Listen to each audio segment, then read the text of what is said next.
Welcome to Fertility Friendly Food. I'm your host, Stefanie Velakis, accredited practicing dietitian and nutritionist and director of the Dietologist, an Australian-based practice focused on optimizing fertility through nutrition.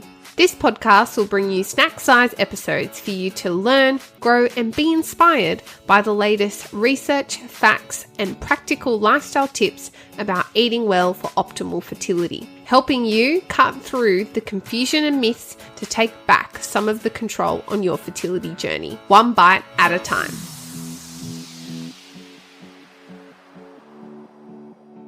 Well, hello there. Welcome back to season 3 of Fertility Friendly Food, the podcast. So excited to be here back with another season in your ears.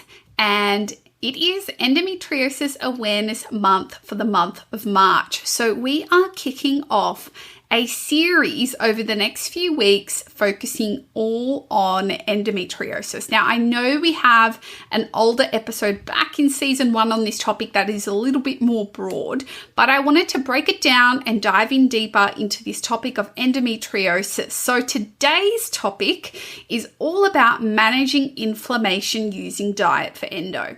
But before we get stuck into it, I wanted to let you know that we have an upcoming live event for Endometriosis Awareness Month on March 31st, teaching you all about anti-inflammatory eating strategies for endometriosis. We are going to dive in much deeper into this topic, more than what I can capture in this podcast episode, plus a handy guide with some foodie suggestions for you too. And we are donating $10 of every ticket sold to research on endometriosis. So tickets are 75 Australian dollars each for a 1-hour class, which is honestly a fraction of a one-on-one consult. And let me tell you, I cover this all the time in our hour-long consults. So you are getting the very best with some practical resources alongside for less than half the price. So if you're keen to save your spot and learn whilst giving back to much needed endometriosis research, head to the link in the show notes to secure your spot.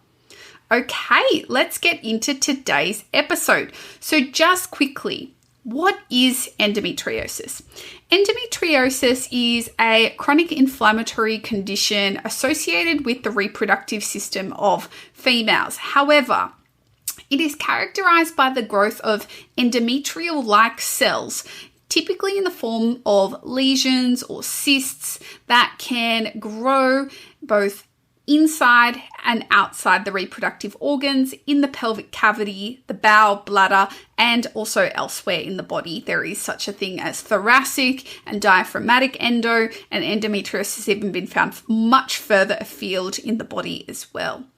Now, what this can typically cause are a variety of symptoms. However, the presence or absence of these symptoms doesn't confirm or deny the fact that you have endometriosis, so keep this in mind. So some typical symptoms of endometriosis is period pain that goes above and beyond just some cramps that can be relieved with a heat pack, for example, but rather requires medication, and in some cases that's insufficient.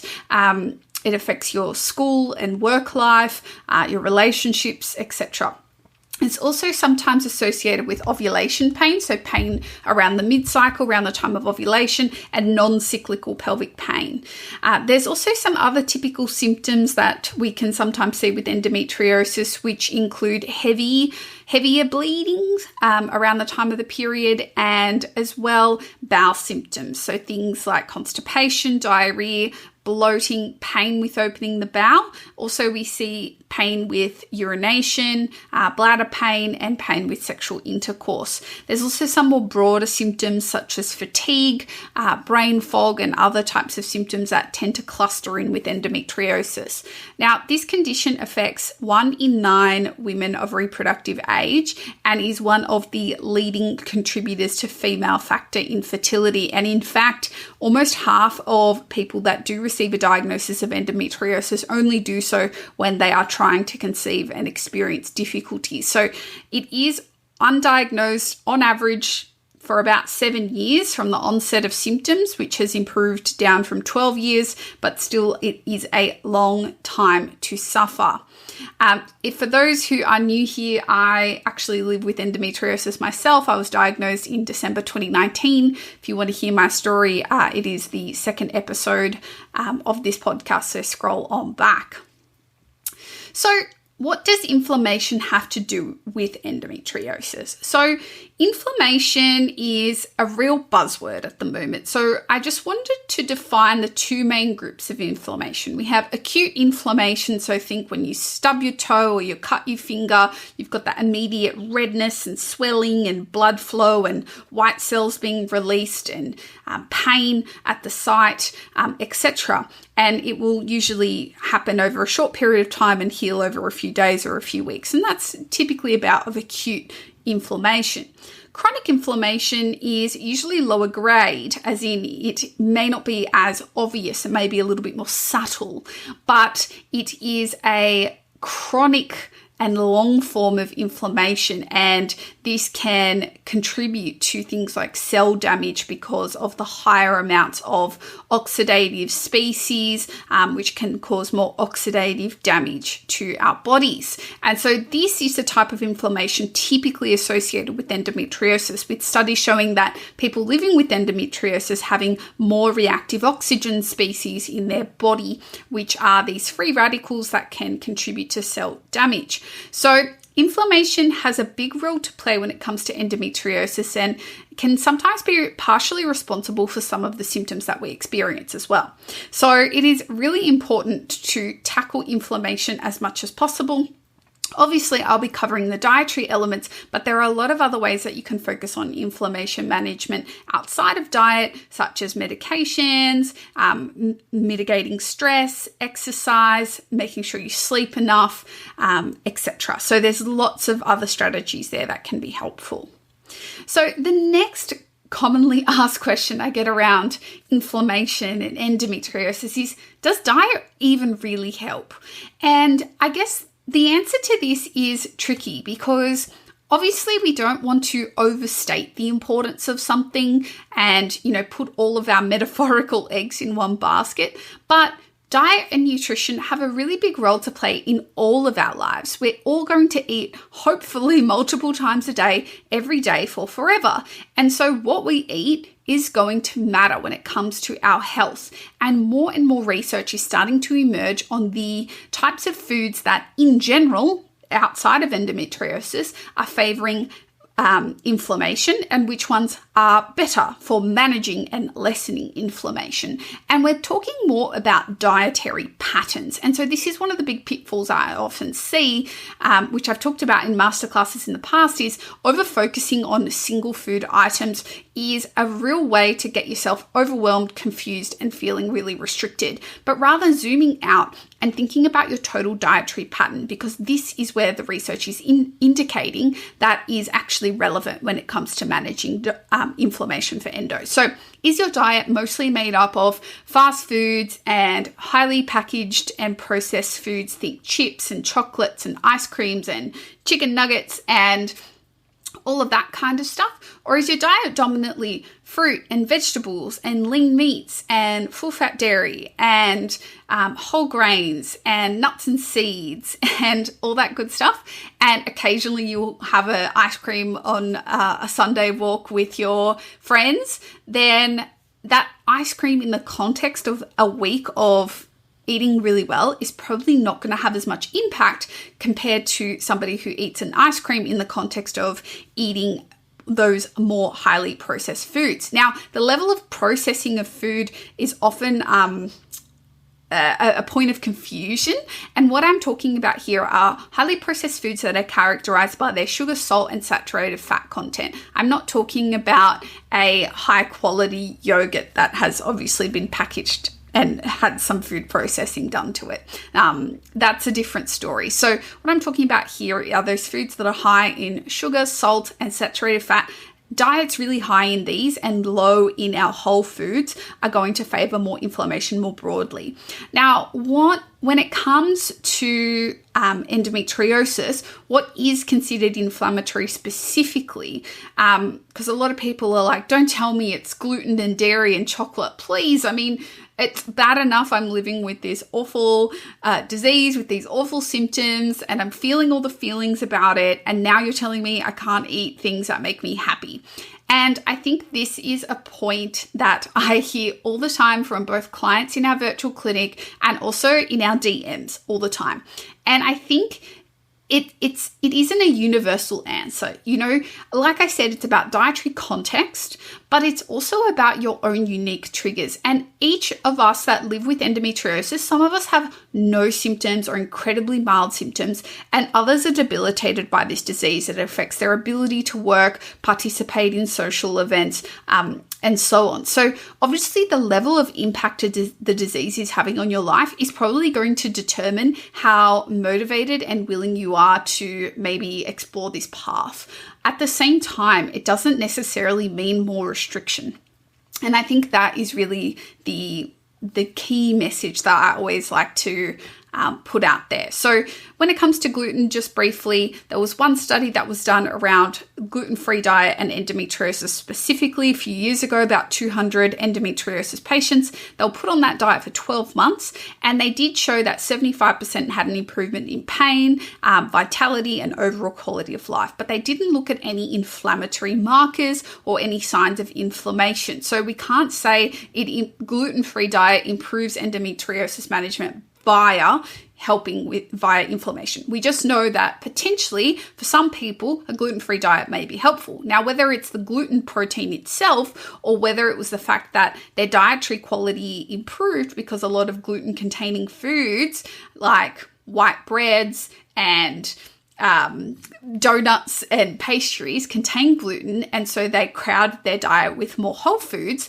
that potentially had a factor. And so that's maybe partially explains some of the benefit. And also potentially a lot of gluten containing foods are also high in fermentable carbohydrates, FODMAPs, that some people with endometriosis may be sensitive to, who also meet the criteria for a diagnosis of irritable bowel syndrome. And so it is the potential that we're eliminating things like wheat, which is a high fructan food, that we're seeing a benefit in digestive symptoms and pain, because we know that that works for some people with endometriosis as well. So it's tricky to untangle here. I don't think we should hang our hat on one study. Now, people that should absolutely avoid gluten like it's their job are people with diagnosed celiac disease. And before you go ahead and experiment with any kind of dietary exclusions, I'd really encourage you to check with your doctor that you do not have celiac disease, as there is a small increased risk of being diagnosed with celiac disease with endometriosis, as it falls into those autoimmune conditions. Even though endometriosis isn't yet classified as one, there seems to be a link between having endometriosis and having another autoimmune disease diagnosis. So just keep that in the back of your mind. Now, what about dairy? Surely that's inflammatory. Well, interestingly enough, research shows when it comes to just dairy and inflammation more broadly, that on the whole, it seems to be neutral and or slightly anti-inflammatory. And that could be because of the calcium or vitamin D or some of the bioactive peptides that are found within dairy. Now, obviously, intolerances aside, such as lactose intolerance or A1 protein digestion issues, obviously, you need to correct that with making the relevant modifications or ethical reasons that you're avoiding dairy, such as veganism. Then there is no real reason to avoid dairy foods unless they are bothering you specifically. And new research emerged showing that dairy food consumption is linked to a reduced risk of developing endometriosis, and that might be due to the vitamin D content or another reason that we're not sure of just yet. So if it's not bothering you, there's no reason to eliminate it. If you are going to experiment with dairy-free diets or lower dairy diets, please consult a dietitian, because we need to make sure that your calcium status is on point to avoid any bone losses. Now, what about all those other foods that I mentioned before? High in saturated fats and energy and deliciousness, right? Our chocolates, our chips, our pastries, our ice cream. Does that mean I can't eat those things? It doesn't necessarily mean you can't eat those things. It might just mean you need to reduce the portion and or frequency of how often you're eating those foods, especially if you're noticing a significant increase in your symptoms afterwards. And that goes the same for things like alcohol and other foods that you might find personally a little bit triggering. For me, I find personally it's deep fried foods are a bit of a trigger for me, but I really sometimes just enjoy a hot chip or a fry, and I go into it eyes wide open knowing what I'm in for. But my point is it doesn't need to be that restrictive, and the things that are considered genuinely inflammatory in a high proportion, and remember it's all about proportions here, are saturated fats, which are found in a variety of animal foods. Also some plant-based oils like coconut oil, coconut cream, coconut milk, palm oil products as well, things like trans fats, and then also excess amounts of alcohol and excess amounts of added sugars. So that excludes fruit and dairy. So fruit and dairy aren't considered added sugars. Added sugars is like what's in our more packaged and processed foods, but it is a lot more to reach a level of inflammation is generally a lot higher than what people think. And so small amounts is really not going to make an overall difference, or switching out your raw sugar for maple syrup or honey isn't really going to make a difference. Added sugar is added sugar. The form in which it tastes doesn't really matter. Okay. So that probably doesn't sound too bad, hey? So what should you be eating more of then? Well, the focus now becomes on increasing the amount of dietary antioxidants and also omega-3 fatty acids, because those are the two things that we know on a physiological level are going to help with anti-inflammatory properties in the body. So dietary antioxidants have the ability to neutralize those free radicals that I talked about earlier, the reactive oxygen species, and they're found in a variety of foods, but particularly in our fruits, vegetables, extra virgin olive oil, and herbs and spices. And then, of course, our omega-3 fatty acids, my love for them is unending. As you know, if you haven't listened to that episode about omega-3s, then head on back and have a listen. But omega-3 fatty acids are going to help counter inflammation because they help rebalance that omega-3 to omega-6 ratio, which is really important for inflammation management, especially in endometriosis. So we need our oily fish here of salmon, ocean trout, mackerel, sardines, anchovies. And if we're not fish eaters or vegetarian or vegan, we need to be exploring supplementation with our healthcare provider, particularly in the instance of endometriosis, because it can also help with things like pain management, as well as other things. So really, really important. Now, I know I've just touched the surface on this topic and really just, dipped my finger in here. But if you want to learn more, don't forget to sign up for our Anti-Inflammatory Eating Masterclass for Endometriosis for Endo Awareness Month on Thursday, March 31st, with proceeds from each sale going to endometriosis research. I cannot wait to see you there. Head to the link in the show notes to secure your spot. I hope you have enjoyed the first episode back of season 3. I'll be back next week with another installment in this Endometriosis Mini-Series, all for Endometriosis Awareness Month this March. Now, if you enjoyed this podcast, please leave us a rating and review on Apple Podcasts and use the new rating feature on Spotify if that's where you listen. This helps us out so much. The last time I asked you all to do this on Instagram, we had a big influx in reviews and we shot up in the charts, which was awesome to see as an independent podcast. So please do share with your family members, friends, or colleagues that might find this helpful too.